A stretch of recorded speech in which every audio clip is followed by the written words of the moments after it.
भगवान शबरी जी के आश्रम में गए और अंतर बताया।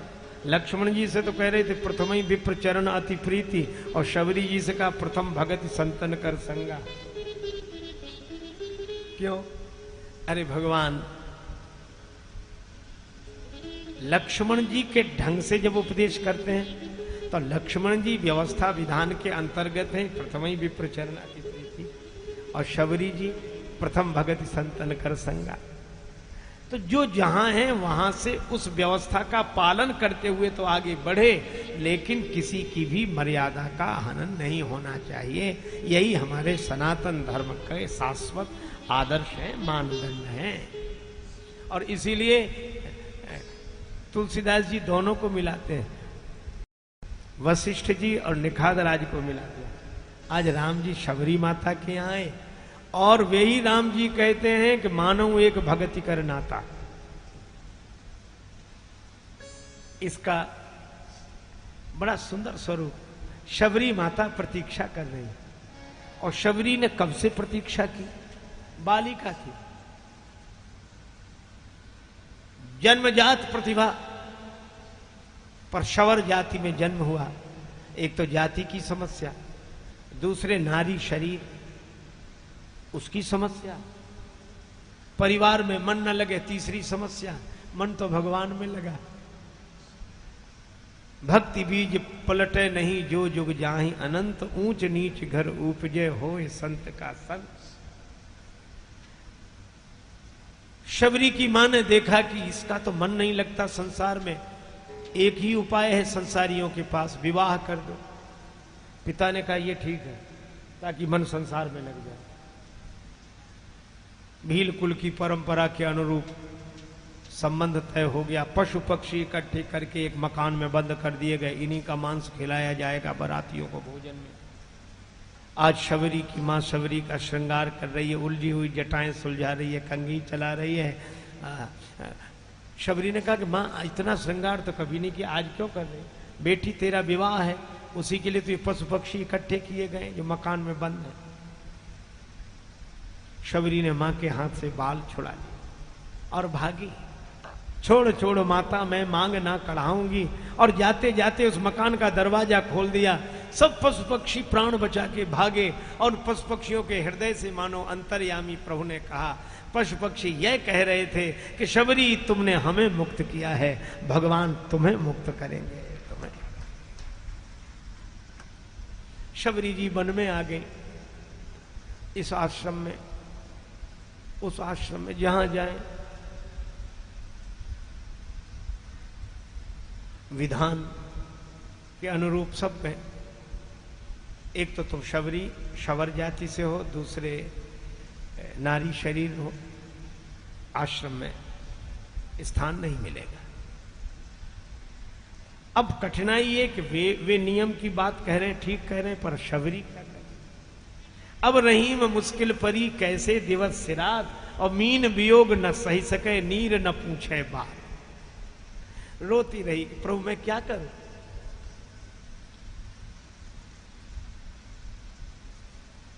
अचानक मन में प्रेरणा हुई, भगवान ने कहा सेवा। सेवा? मुझे तो आश्रम में प्रवेश तक नहीं मिलता है, मैं सेवा कैसे करूं? अंतर्यामी प्रभु ने कहा सेवा करो पता न लगे, ऐसे समय सेवा करो। आश्रम में जब सब सो जाते तो शबरी झाड़ू लगा, समिधा के लिए जिस लकड़ी की आवश्यकता होती लाकर रख दे, रात को ही पुष्प रख देती। सवेरे ब्रह्मचारी जागे, आश्रम में सब कौन है जिसकी सेवा दिखती है पर सेवक नहीं दिखता? उस आश्रम के प्रमुख ने कहा देखो पता लगाओ कौन है। ब्रह्मचारी रात रात भर जागते, पता नहीं लगता। एक दिन इस कृषकाय बालिका को लकड़ी का गट्ठर पटक कर भागते हुए ब्रह्मचारी ने पकड़ लिया, चलो गुरुजी के पास। अभी भोर नहीं हुई थी, अंधेरा था। गुरुजी के सामने यह बालिका कांप रही थी, दीपक का थोड़ा थोड़ा उजाला। महर्षि ने इस बालिका की ओर देखा, रो रही थी, मुझे क्षमा करो, मैं इस सेवा में ही करती थी। महर्षि ने कहा कि बेटी तुम कौन हो? बेटी तुम कौन हो? शबरी ने रोते हुए अपनी कहानी बता दी। मैं क्या करूं महाराज, कहां जाऊं? संसारी जीवन में घर में मैं रह नहीं सकती, आश्रमों में प्रवेश की अनुमति नहीं है। महात्मा वे थे महर्षि मतंग। महर्षि मतंग के आंसुओं से आंखें भीग गई, अश्रुधारा बह रही थी। महर्षि ने कहा, मैंने तुम्हें बेटी कहा है, पिता के घर में बेटी के रहने में कोई आपत्ति नहीं, आज से तुम यहीं रहो। सेवा करने के लिए सब ब्रह्मचारी है, तुम्हें कुछ नहीं करना, तुम उस कुटिया में रहो और बेटी राम राम राम करो। शबरी प्रसन्न हुई, लेकिन परेशान भी। महाराज, यह तो आप जो मुझे आश्रय दे रहे हैं, तो वर्तमान समय में व्यवस्था के आग्रही लोग सब आपका विरोध करें, सभी विरोध करेंगे। महर्षि ने कहा कि बेटी, मेरा नाम मतंग है, और मतंग मस्ती से झूमते हुए हाथी को कहते हैं हाथी। कहा कि हाथी ने कभी भौंकने वालों की परवाह नहीं की, वो अपनी मस्ती में जाता है, हम भी अपनी मस्ती में जाएंगे। राम जी के नाते तुम्हें आश्रय है, और राम जी का संबंध इस सब संबंधों से ऊपर है। तू कुटिया में रहे, राम राम कर। और ऐसा सोच, पिता के घर बेटी रह रही है। शबरी कुटिया में रहती, सोते जागते राम राम राम राम राम।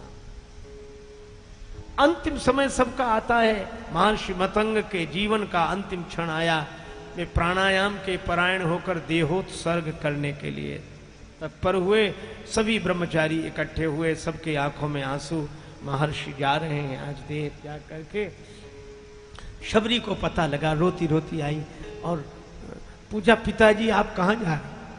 महर्षि को पिताजी आप कहां जा रहे हैं? महर्षि ने शबरी की ओर देखा, कहा, बेटी वहीं जहां एक दिन सबको जाना पड़ता है, वहां से कब तक लौटेंगे? शबरी समझी नहीं, कब तक लौटेंगे? बेटी, वहां से लौटना कैसा? यद गत्वा न निवर्तन्ते तद्धाम परमम, यहां जाकर लौटा नहीं जा सकता। शबरी रोने लगी, पिताजी फिर मैं किसके सहारे रहूंगी?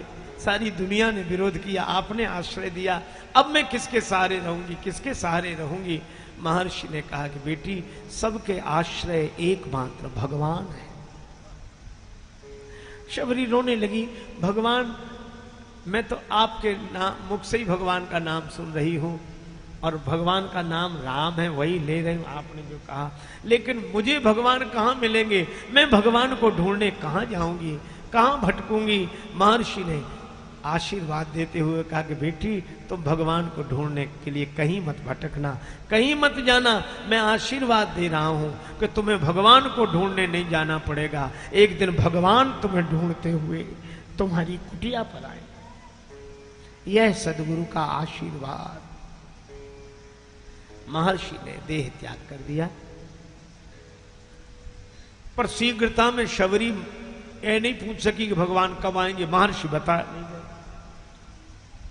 तो शबरी तो दूसरे ही दिन सोचने लगी, आज ही ना आते, आएंगे तो रास्ता तो बुहार दो। शबरी कर रही रास्ता साफ, मेरे घर राम पधारेंगे। रास्ता बुहारती है, लेकिन ये कंकड़ तो बुहार दिए, चरण तो बड़े कोमल है। फूल लाकर रख दिए, फूल बिछा दिए, आहा, पुष्पाच्छादित पथ, नेत्रों में प्रेम जल, प्रभु की प्रतीक्षा। सुबह से ये तैयारी, ले खिलाऊंगी क्या? पत्ते के आसन बिछाए, पुष्प बिछा दी, यहां बिठाऊंगी। दोने में फल, कंदमूल फल, फल सजा लिए।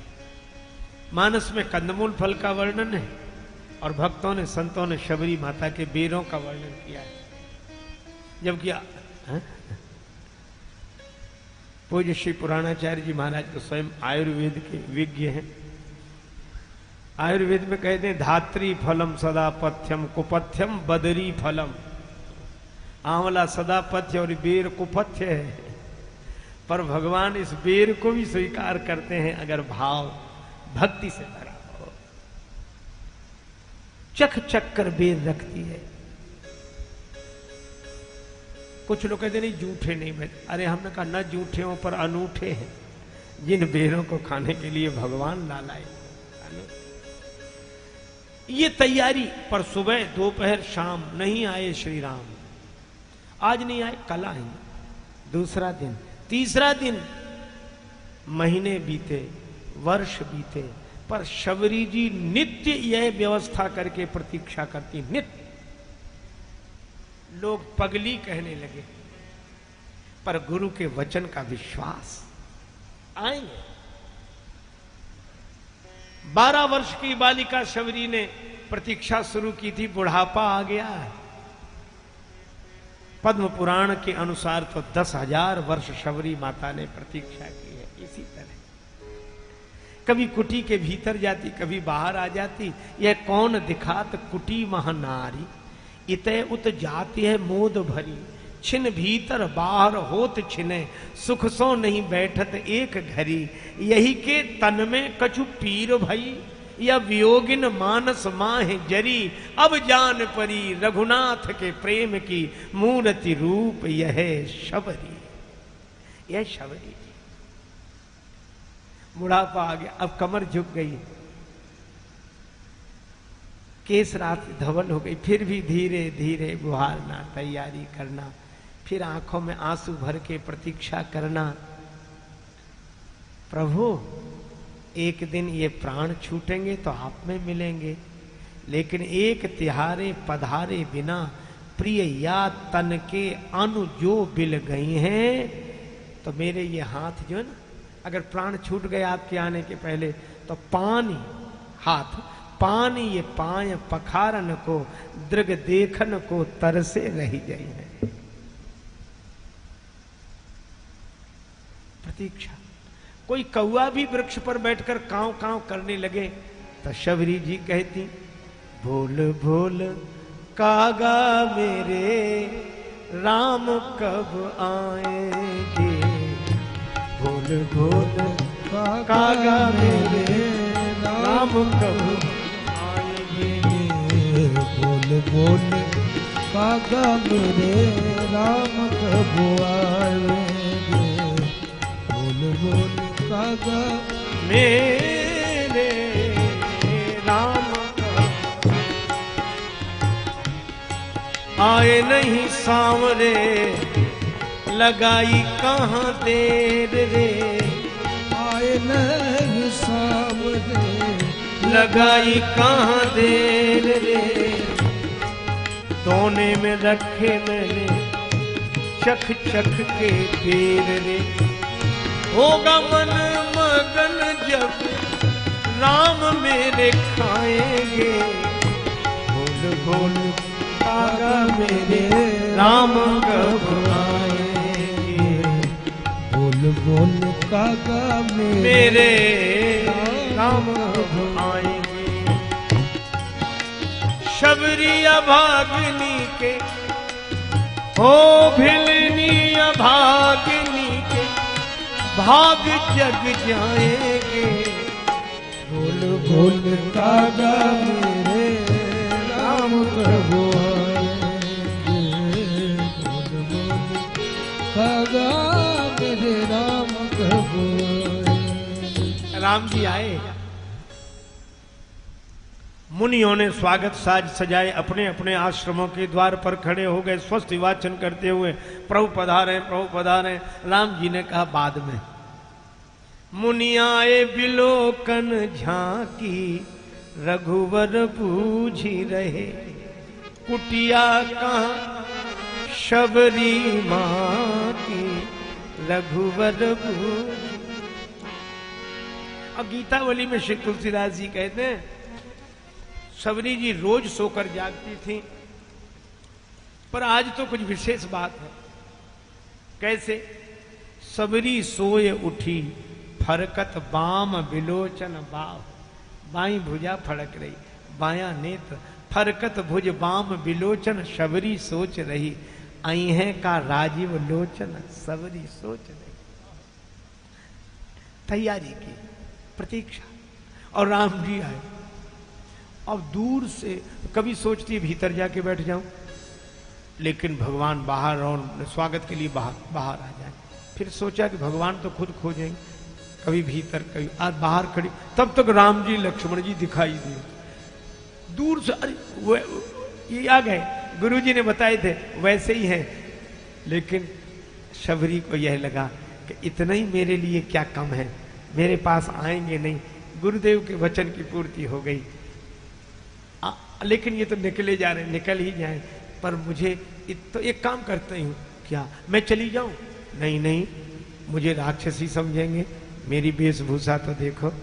और उनके चित्त में उद्विग्नता आएगी, ठीक नहीं है। चरणों में गिर जाऊं, मेरी इस मलिनता का मैल चरणों में मढ़ जाएगा, तो फिर क्या करें?